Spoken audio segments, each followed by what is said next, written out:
जब आप सड़क पर चल रहे हों तो आपको ये क्यों सोचना चाहिए कि कोई महिला है या पुरुष।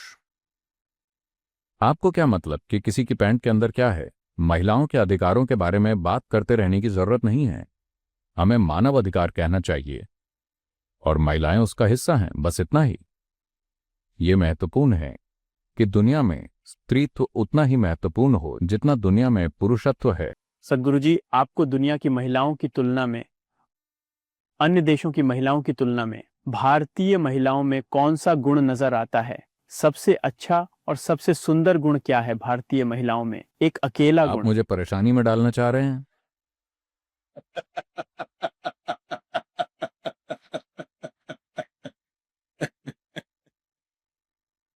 वो किस तरह से अलग है और दुनिया भर की दूसरी महिलाओं की तुलना में वो किस तरह से श्रेष्ठ है?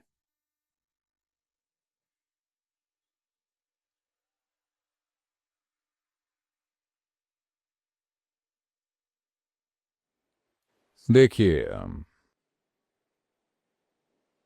मुझे नहीं पता हम सिर्फ महिलाओं पर ही फोकस क्यों कर रहे हैं।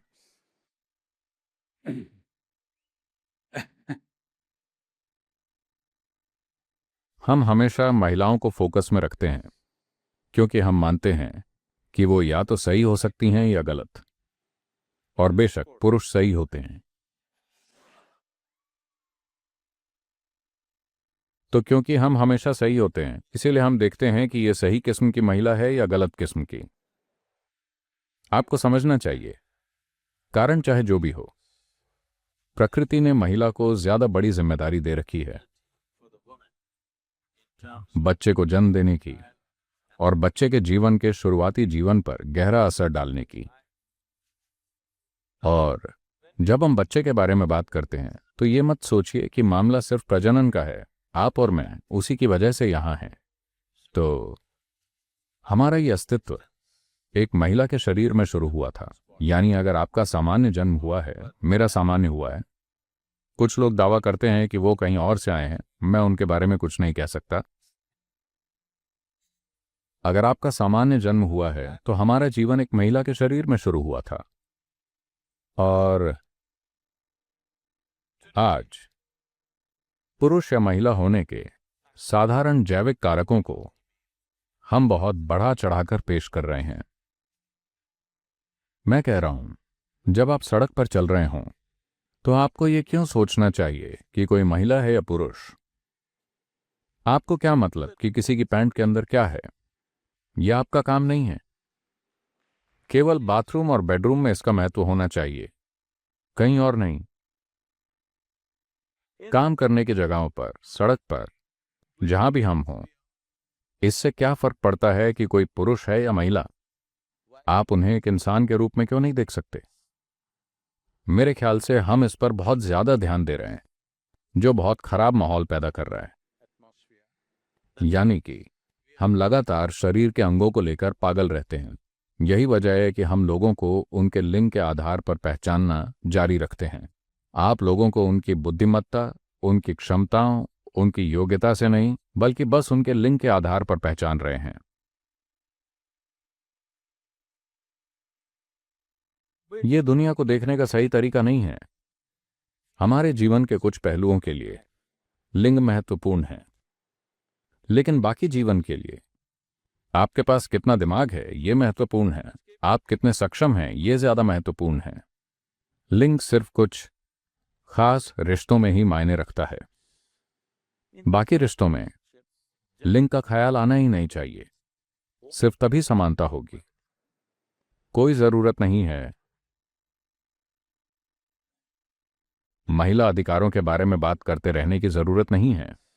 हमें मानव अधिकार कहना चाहिए और महिलाएं उसका हिस्सा हैं, बस इतना ही। तो भारतीय महिला के बारे में क्या मैं अभी बोलूं।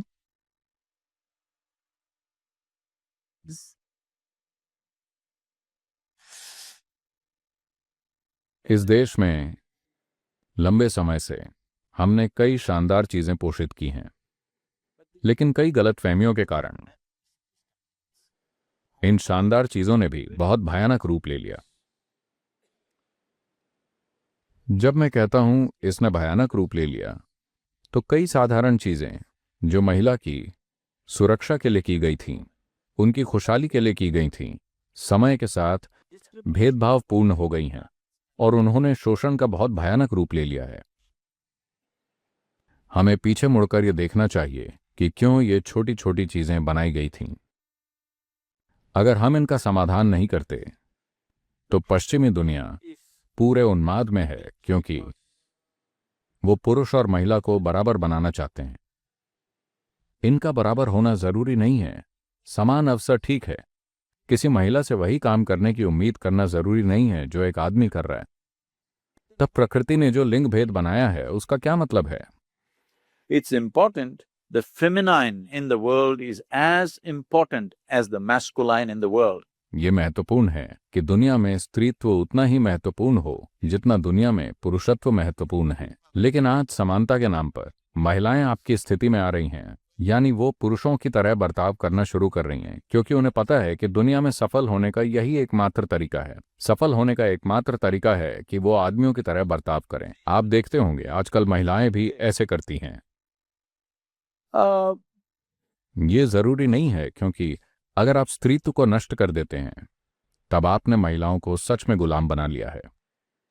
अगर आप दुनिया में स्त्रीत्व को महत्व नहीं देंगे तो सारी सौम्यता चली जाएगी। आपका घर भी बाजार जैसा हो जाएगा। ऐसा पहले ही बड़े पैमाने पर हो रहा है। लोग शादी से पहले ही समझौता कर रहे हैं, जब हम अलग होंगे तो इस घर में किसे क्या मिलेगा। हाँ, विवाह पूर्व समझौते किए जा रहे हैं। शादी करने से पहले ही समझौता। अगर हम अलग हुए तो मेरा बैंक बैलेंस मेरा, तुम्हारा वाला तुम्हारा। दो लोग कैसे इस तरह रह सकते हैं? लेकिन यहां अभी भी दो लोगों के एक होने की खुशी का जश्न मनाया जाता है। शायद कुछ समय बाद आप झगड़ें, लेकिन फिर भी कम से कम आपके पास दो जिंदगियों को एक करने की खुशी है। जब आप समानता के नाम पर इस तरह संदेहपूर्ण ढंग से आगे बढ़ते हैं तो आप एक दूसरे को जानने, एक दूसरे से घुलने मिलने, एक दूसरे के साथ होने का आनंद कभी नहीं जानेंगे। कुछ नहीं होगा। घर एक बाजार बन जाएगा, और ऐसा समानता की गलत सोच के कारण होगा। आपको समानता की बात भी नहीं करनी चाहिए। हमें एक दूसरे के प्रति जिम्मेदारी की बात करनी चाहिए।